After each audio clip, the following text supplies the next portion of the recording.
Assalamualaikum warahmatullahi wabarakatuh. Alhamdulillah bertemu kembali bersama saya Muhammad Zainal Alim di podcast Bincang-Bincang Santai di channel Pondok Pesantren Al-Ittihad Kota Tangerang.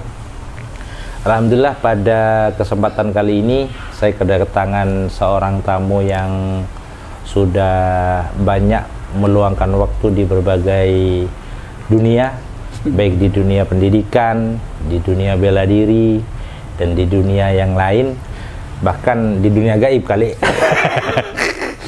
Alhamdulillah pada pagi ini, hari ini kita akan banyak berdiskusi. Mudah-mudahan nanti akan bisa banyak yang bisa diambil hikmah dan manfaatnya, pelajaran buat kita untuk kebaikan kita semua. Marilah kita sambut tamu kita, tamu penting kita hari ini, yaitu Bapak Agus Prasetyo. Ya, selamat datang Pak Agus. Ya, terima kasih sudah berkenan untuk hadir di channel Pondok Pesantren Al-Ittihad. Terima kasih yang banyak Pak Agus. Sahabat-sahabat bincang-bincang santai Pondok Pesantren Al-Ittihad, Bapak Agus Prasetyo ini adalah seorang pendekar. Seorang pendekar, beliau ketua perguruan silat Chandra Birawa di Kota Tangerang, yang tentu bagi sahabat-sahabat dunia persilatan ini bukan perguruan yang asing, tapi perguruan yang juga sudah populer. Bagus, terima kasih nih sudah hadir di sini ya. Siap. Ini bagus. Saya itu kalau berbicara tentang persilatan, saya itu hanya mendengar IPSI saja, Ikatan Pencak Silat Seluruh Indonesia. Tentu ada Chandra Birawa, apa macam-macam. Saya pertama pengen memulai, Pak Agus ingin saya dengar bagaimana sih historinya ada perguruan bela diri Chandra Birawa itu. Kan ada kalau PSHT ada sejarahnya, Pak Garnosa ada sejarahnya. Kalau Chandra Birawa itu gimana sejarahnya dulu, kok ada Chandra Birawa, Bagus? Namanya kok Chandra Birawa? Iya. Baik Pak Kiai, tentunya nama Chandra Birawa ini Canda apa? Canda. Janda sih? Canda, bukan Chandra. Bukan janda ya? Ya, itu ininya. Saya khawatir janda ada di Birawa. Canda ya, jadi bercanda nih. Canda aja. Iya. Jadi harus banyak bercanda dulu nih. Canda Birawa ini kita historisnya Pak Kiai, bahwa kalau dilihat dari persilatan, rumpun silatnya itu masih pokoknya intinya ada dari Setia Hati. Oh, dari Setia Hati. Jawa Tengah juga. SHT itu? SHT itu merupakan bagian dari SH. Oh. Rumpun awal itu SH, Setia Hati aja. Setia Hati. Nah, dari Setia Hati ini terjadi pemekaran. Oh. Ada Persuan Hati, ada Setia Hati Terate, Setia Hati Winongo, ada Pencak Organisasi, ada Perisai Putih. Itu intinya semua adalah dari SH. Oh. Perkembangan jadi pecah jadi banyak. Berarti dulu SH. Kemudian ya, ada muridnya buka-buka kira-kira begitu ya. Gitu. Oh. Ya, saya murid dengan murid. Iya. Nah, kalau Canda ini adalah selesainya dari Perisai Putih. Perisai Putih juga bagian dari SH juga. Oh. Perisai Putih ini adalah sebenarnya sudah menjadi, jadi makin kesini-sini tuh silat sudah terkombinasi ya, dari berbagai aliran. Seperti Perisai Putih ini akhirnya mekarlah kembali salah 3 orang siswanya itu, termasuk Haji Soeharto, Pak Beni, Pak Dullah. Pak Haji Soeharto ini mendirikan lagi Canda Birawa tahun 1978. 1978. Ya. Wah, belum lahir atuh mas saya. Di Jakarta. Sebetulnya juga Perisai Putih ini nggak mengkombinasikan aliran, ada silat, jujitsu, karate. Jadi dikombinasi nih. Jadi Canda Birawa ini sudah termasuk perguruan yang terangkum dari beberapa aliran. Salah satunya memang masuk unsur ada pelajaran dari impornya juga. Jadi kita juga ambil juga teknik-teknik dari luar juga. Makanya pertumbuhannya Candabira saat ini juga dalam perjalanannya dari Jakarta pindah ke Tangerang tahun 80 itu, pertama cikal bakalnya adalah Candabira mengembangkan di sekolah pendidikan guru. Karena di situ dilihat bahwa SPG itu adalah calon kader-kader jadi guru nantinya kan. Nah, silat mestinya harus masuk ke institusi yang memang di bidang bergerak di bidang pendidikan gitu. Sehingga dari itulah mulai timbul dibentuk pelatihan di SPG Tangerang tahun 80. Oh, di SPG Tangerang. Di SPG Tangerang. Di sanalah termasuk saya waktu itu masih siswa SPG ya. Jadi saya di situ, tahun 80 itu. Tahun 80. Berarti tahun 80 jenengan SPG. SPG. Ya. Kelas 1 SPG masuk. Nah, disitulah awal cikal bakal Candabira di Tangerang ini. Dengan banyaknya calon-calon guru belajar silat, akhirnya alhamdulillah Candabira lebih mudah berkembang di Kabupaten Tangerang waktu itu. Jadi kader-kadernya di sana. Karena memang kita sepakat bahwa Candabira itu adalah merupakan lembaga pendidikan. Jadi lebih mengarah kepada lembaga pendidikan pencak silat. Iya. Jadi bukan sekedar pemahamannya mengajar silat, tapi bagaimana mendidik gitu. Nah, dari dua pemahaman inilah diharapkan nantinya tujuan utama adalah membangun karakter, terutama silat bisa menjadi fondasi dalam pembinaan mental spiritual, termasuk ya membentuk bela diri di dalamnya olahraga, dan keempat adalah untuk aspek seni budaya. Nah, 4 aspek inilah yang menjadi program dalam pendidikan Candabira ini. Iya.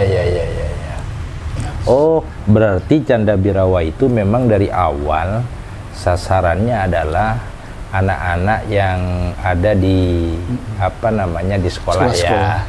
Karena memang pengennya bagaimana membangun kolaborasi dengan siswa, kira-kira begitu ya. Betul. Jadi siswa diajarin pencaksilat gitu loh ya. Tapi tidak ada tidak ada kekhawatiran pada waktu itu ya. Dampak kalau anak siswa diajarin silat, kan begini biasanya orang belajar silat itu sama dengan orang ngaji, Pak Agus. Biasanya kalau ngaji, baru saja ngaji, baru tahu sedikit aja, itu sudah kayak orang paling pintar. Kalau orang belajar silat, baru belajar nih satu jurus, satu tendangan, ayam aja mau disilatin gitu loh. Akhirnya terjadi tawuran dan lain semacamnya. Itu bagaimana untuk antisipasi itu? Kuncinya gini Pak Kiai, bahwa belajar bela diri pertama kan dikenalkan. Secara umum bela diri itu mengajarkan di dalamnya ada teknik tendangan, pukulan, tangkisan, pematahan dan sebagainya. Itu kan sifatnya semua merusak. Ya kan? Benar. Pukulan juga kalau kena muka orang juga mengakibatkan dampak. Semua yang diajarkan itu adalah sifatnya merusak. Nah, di tahap awal 1, 2, 3 tahun pertama itu masih baru-barunya itu biasanya kita di Candabira itu jadi nggak hanya teori, praktek di sebuah teknik, praktek sambung. Jadi supaya ada penyaluran, kita sejak dari awal tuh kita latih coba. Oh, ini apa namanya? Praktek. Fake ya? Sama teman? Iya. Wah, itu sering gebuk sama teman atau apa? Jadi situlah. Tapi dia pengawasan pelatih. Oh, gitu. Jadi kita bisa merasakan kalau kita dipukul orang itu seperti apa sakitnya. Kita ditendang orang atau dibanding orang seperti apa. Nah, untuk itu kan kewajiban kita juga ada konsekuensinya juga gitu kan. Kalau kita sudah bisa merusak, konsekuensinya ada tanggung jawabnya. Nah, di situ kita sadar bahwa silat itu kalau tanggung setengah-setengah nanti hanya akan membuat kerusakan. Benar. Pada akhirnya dengan setiap latihan kita praktekkan sambung bebas, namanya sambung kan. Fight ya. Akhirnya kita bisa merasakan Itu ada batasan-batasan nggak kalau ada masih fight dengan teman itu? Batasan nggak boleh leher kepala ke atas, nggak boleh diserang, pusar ke bawah malah nggak boleh diserang. Oh gitu. Ya, artinya hanya body saja. Daerah-daerah aman aja ya. Aman saja. Soalnya kalau dilepas sasaran itu juga akan mematikan. Nah, paling tidak dengan adanya praktek itu kan orang bisa introspeksi. Oh iya ya, kalau saya mukul orang nanti gini. Beda orang yang latihan silat dengan yang latihan silat. Iya. Tentunya akan powernya itu efeknya juga berbeda. Makanya sejak itu kalau nggak praktek, kadang-kadang mereka dikhawatirkan nanti di luar nyari. Ya, ayam kadang mau disilatin juga itu.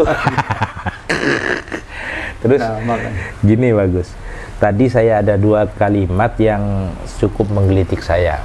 Karena biasanya kan setiap kalimat itu memiliki makna. Ada kalimat pencak silat yang sampean sampaikan, ada yang kalimat bela diri yang sampean sampaikan. Itu kira-kira 2 kalimat itu punya mana apa dan perbedaannya apa itu kok? Kan sering ya sebenarnya ya kita dengar itu, belajar apa kamu? Belajar pencaksilat. Belajar apa? Bela diri. Apa sih bedanya gitu? Apa karena kalau yang saya tahu itu bukan pencaksilat bagus. Pecah. Iya, pecah gurami, pecah. Pecah lele. Ya, kalau saya sukanya pecah ayam. Itu pecel itu, Pak. Apa sih bedanya itu? Iya, gitu, ada 2 kata pencak dan silat ya. Nah, kalau arti silat itu sendiri kan diambil dari kata silaturahim. Silaturahim. Oh, silaturahim. Oh, silatnya itu silaturahim. Iya. Pencak itu sendiri kan sebenarnya ya aktivitas kegiatan yang aktivitas yang dinamis gitu lah. Oh, gerakan yang dinamis. Ada harmonisasi gitu. Antara ritmenya juga kan di situ menggunakan perasaan, menggunakan mengikuti irama. Iya. Menggunakan rasa juga. Jadi 3 hal tadi.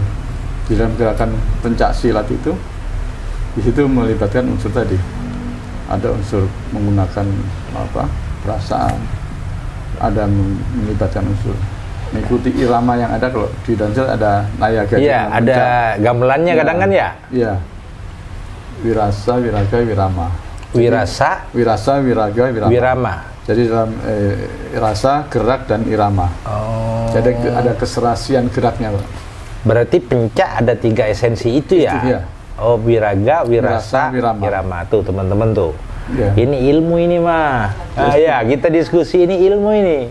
Jadi karena taunya belajar silat cuma raganya saja. Oh. Menggunakan rasa, hati. Makanya saya kan termasuk penggemar kalau nonton film silat. Iya. Kayak Tai Chi itu. Ya. Itu kan kalau ada wirasa itu ya. Iya. Rasa benar itu menyatu dengan alam katanya begitu itu ya. Antara olah napas, pernapasan itu kita mengikuti gerak itu. Keserasian gerak. Jadi hakikatnya adalah kita bergerak harus bisa mengatur pernapasan kita. Dengan pengaturan napas itu akan mempengaruhi kerja saraf kita, secara metabolisme kita dalam tubuh kita. Gitu. Kalau kita sehat kan itu semua harus normal. Ya kan kuncinya adalah di pernapasan tadi. Nah disinilah makanya setelah juga menekankan pada masalah 3 hal tadi. Bagaimana kita betul-betul dengan hati, perasaan, dengan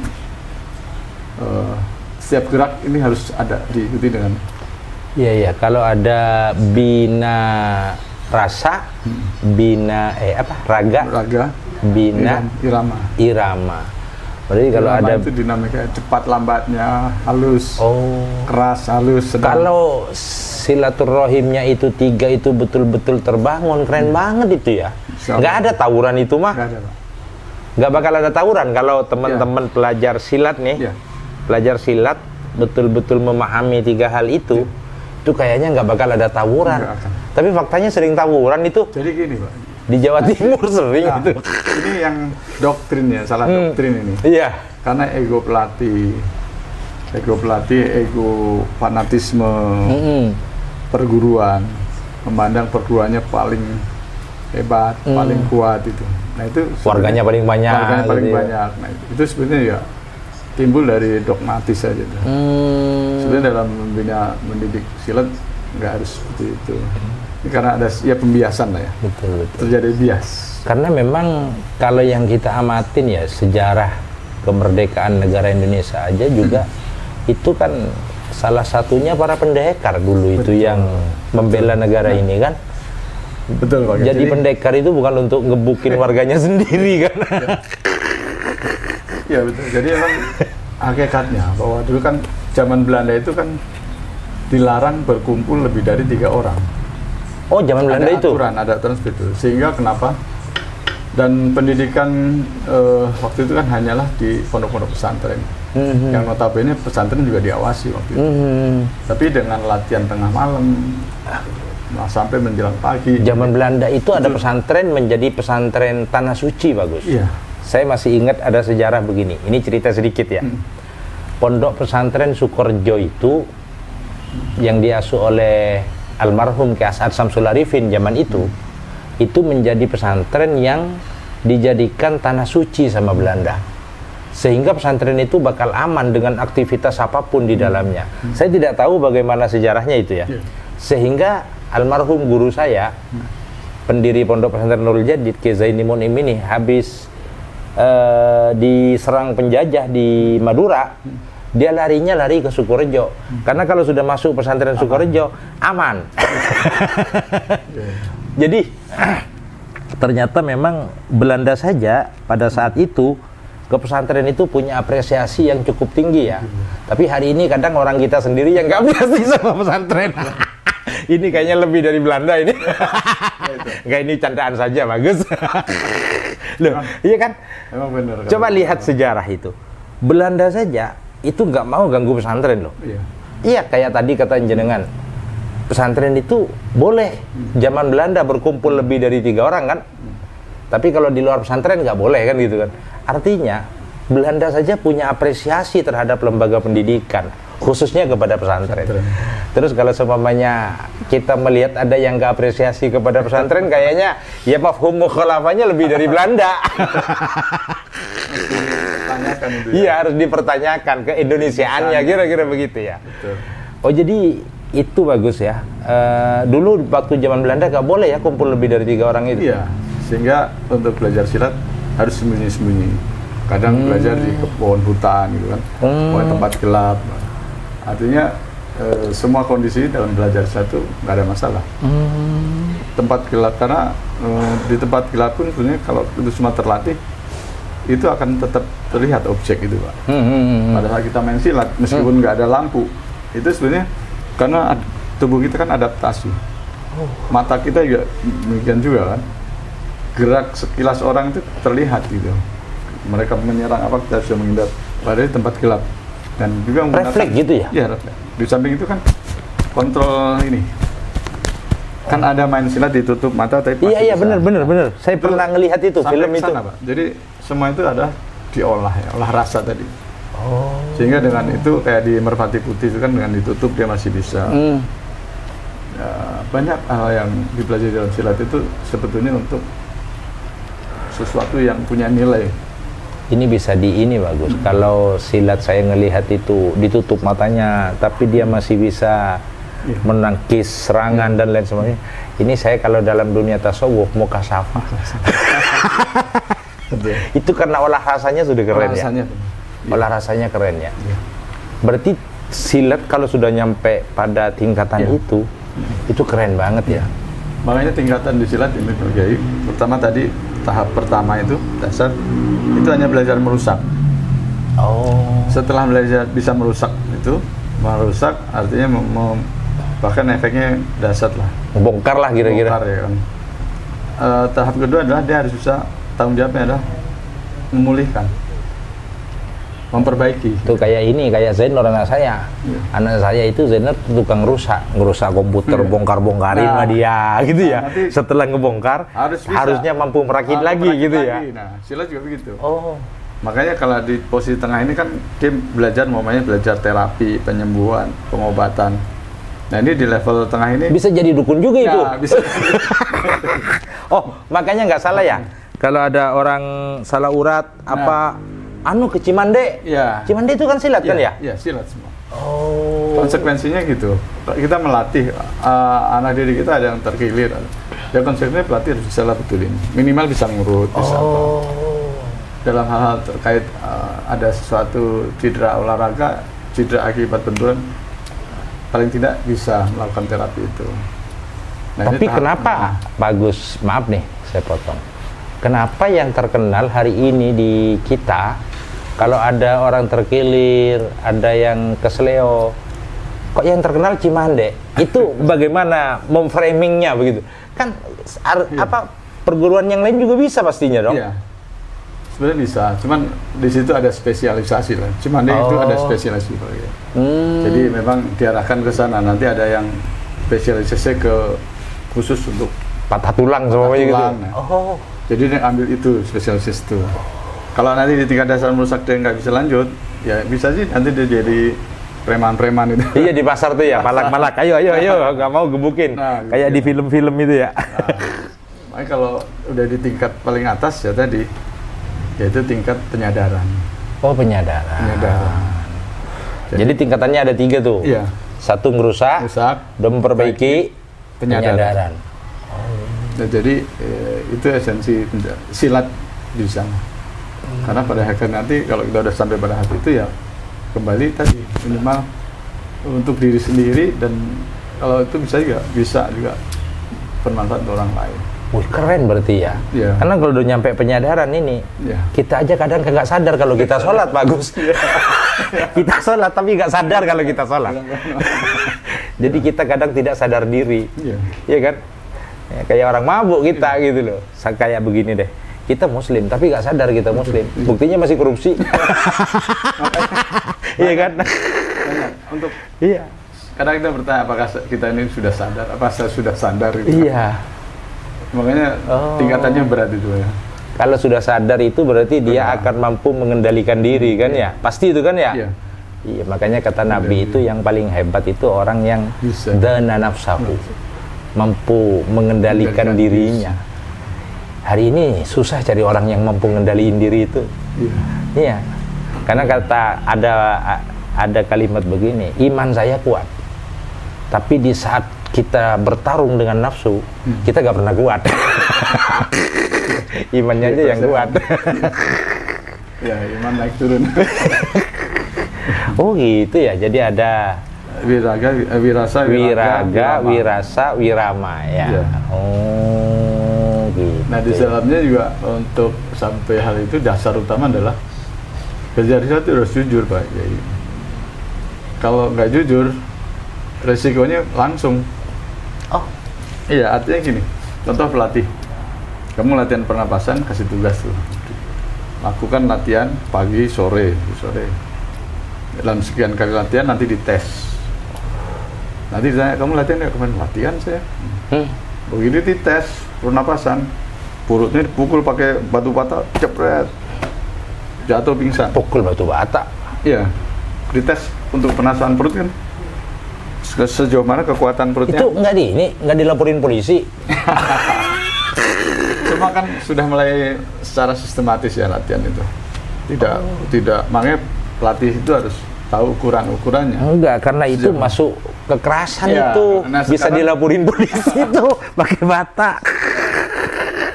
Kemarin itu ada guru madrasah diniyah di Demak, cuma ngeplak begini, habis 25 juta, apalagi pakai bata itu, Bagus. Terus setelah ada undang-undang itu ya, perlindungan anak. Iya. Emang undang-undang itu buat. Tapi sekarang udah gak ada ya pakai bata itu ya? Masih ada. Pakai bambu kali. Intinya gini. Intinya kalau sudah terlatih nggak ada masalah. Kan bertahap ya, secara bertahap. Umpamanya dipukul biasa dulu. Setelah kelihatan sudah dianggap mampu. Artinya di sini kejujuran tadi gini. Kalau emang latihan ya latihan. Jangan bohongi. Jangan bohongi pelatih. Pelatih nggak tahu ukurannya. Nah, dan latihan di samping jujur tadi harus terbuka lah latihan itu. Gak boleh ditutup-tutupi. Dan kalau belajar silat, ngakunya saya nggak bisa silat, ternyata dia pernah belajar silat, tetap ketahuan. Oh gitu? Iya. Dari apa itu ketahuannya, Bagus? Misal nih, kayak beda, Pak. Dari orang itu jalan, kuda-kuda langkahnya, itu kelihatan, Pak. Jadi kalau kita melihat ini orang punya bela diri enggak, itu cara geraknya kelihatan. Kelihatan dia kelemar.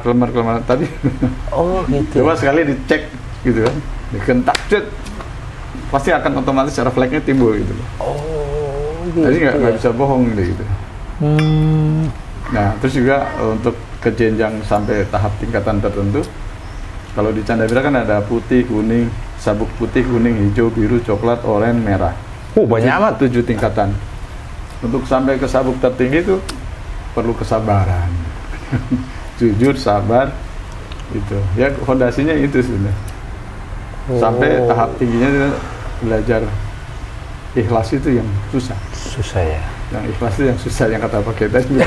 Kalau ngajar pelatih masih mengharapin, dari dulunya emang silat nggak ditarik untuk bayar. Nggak ada dari zaman dulu itu, Mas. Tapi sekarang bela diri luar silat, bahkan silat sendiri sudah terpengaruh dengan sekarang sistem persilat sekian. Apalagi taekwondo gitu kan, taekwondo sekarang komersialisasi udah semua di mana-mana begitu. Akhirnya nilai belajar secara ini nggak dapat. Ya mungkin ini bagus apa pengaruh budaya ya. Jadi bukan orangnya yang berubah, tapi budayanya yang terus berkembang. Kan gitu kan ya. Itu katanya di pesantren begini bagus. Hidup itu harus mu'rob, jangan mabni. Mu'rob itu artinya begini, kalau mu'rob itu berubah. Jadi hidup ini harus berubah-ubah, harus ada inovasi gitu. Itu bagian dari inovasi, bayar kali itu. Kayak kalau silat dulu gak ada bayar, sekarang apa yang tadi taekwondo itu sudah mulai komersil, itu jangankan silat, pesantren aja udah komersil sekarang bagus. Yang tentu, iya, itu yang tentu pesantren itu kan tujuannya apa? Melakukan pendidikan. Bahkan kalau di agama itu mengamalkan ilmu itu wajib.